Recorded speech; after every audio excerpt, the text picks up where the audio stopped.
భారత పర్యటనలో ఉన్న జేడీ వాన్స్ ఉన్న సందర్భంగానే ఒక పిచ్చి ప్రయత్నం పాకిస్తాన్ గాని, పాకిస్తాన్ ప్రేరేపిత టెర్రరిస్టులు గాని చేశారు. వారు చేసిన దానికి ఇవాళ రిటాలియేషన్ జరుగుతుంది అన్న అభిప్రాయం ఉంది కనుక ఖచ్చితంగా ఆయన కూడా అదే మాట చెప్పారు. ఇది ఖచ్చితంగా ఒక డిస్కషన్ జరగాల్సిన అవసరం ఉంది. కానీ ఈ విషయంలో మేము భారత్ ని కట్టడి చేసే అవకాశం లేదు అనే ఒక సంకేతాన్ని మాత్రం జేడీ వాన్స్ ఇచ్చిన పరిస్థితి కనిపిస్తోంది. ఇప్పటికే చైనా కూడా పూర్తిగా పాకిస్తాన్ వైపు సపోర్ట్ చేయకుండా దీనంతా కూడా కూర్చొని చర్చించుకొని పరిష్కరించుకోవాలని చెప్పి మరొక సూచన చేసిన పరిస్థితి కనిపిస్తుంది. ఏ రకంగా చూసినా ఖచ్చితంగా ఇప్పటికే నిన్న రాత్రి జరిగిన పరిణామాల్లో పాకిస్తాన్ భారీగా దెబ్బతిన్నట్టుగా కనిపిస్తోంది. ఇప్పటికే పాకిస్తాన్ లో అనేక కీలక నగరాలన్నీ కూడా ఇవాళ బ్లాక్అవుట్ అయిన పరిస్థితి. అక్కడ విద్యుత్ సరిగ్గా లేదు, ఇప్పటికే ఇంటర్నెట్ బంద్ అయిపోయినట్టుగా కనిపిస్తోంది. ఇప్పుడు పూర్తిగా పాకిస్తాన్ ఎంత మేరకు దెబ్బతిన్నది అని చెప్పి తెలవాలంటే కూడా ఇంకా చాలా టైం పట్టే పరిస్థితి. ముఖ్యంగా ఇప్పటికే అక్కడున్న పాకిస్తాన్ ప్రధాని ఇప్పటికే అండర్ గ్రౌండ్ కి వెళ్ళిపోయారు.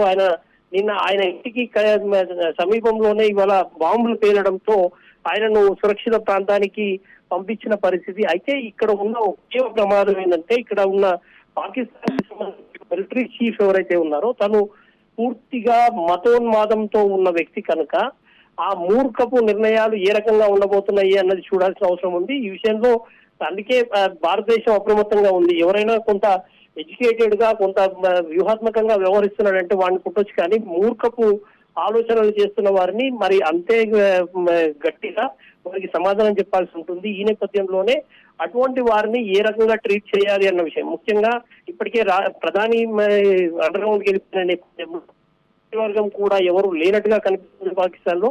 ఇక పూర్తిగా మిలిటరీ చేతిలోకి వెళ్ళిపోయింది. పాకిస్తాన్ మిలిటరీ అంతా కూడా ఇవాళ ఐఎస్ఐ పరిధిలో లేకపోతే ఉగ్రవాదుల చేతుల్లో నేపథ్యము. మరి అటువంటి నేపథ్యం వస్తే గనక అటువంటి వాళ్ళు తీసుకునే మూర్ఖపు నిర్ణయాలు ఏ రకంగా ఉంటాయి ఎదుర్కోవాలి అనే అంశంలోనే ఇవాళ భారత్ రెడీగా ఉంది. ఇప్పటికే కాసేపటి క్రితమే చండీగఢ్ లో కూడా సైరన్ అనౌన్స్ చేశారు, సైరన్ వేశారు. మరి అక్కడ ఏమన్నా చండీగఢ్ ప్రాంతంలో ఏమైనా జరగబోతుందా అన్న విషయం కూడా తెలియాల్సిన అవసరం ఉంది. కాసేపటి క్రితమే చండీగఢ్ ప్రభుత్వం అక్కడ సైరన్ వేసింది. పబ్లిక్ అంతా కూడా వారంతా కూడా లోపలికి వెళ్ళిపోవాలి, ఇళ్లలో మాత్రమే ఉండాలని చెప్పి అనౌన్స్ చేసిన సిచ్యువేషన్ కనిపిస్తుంది.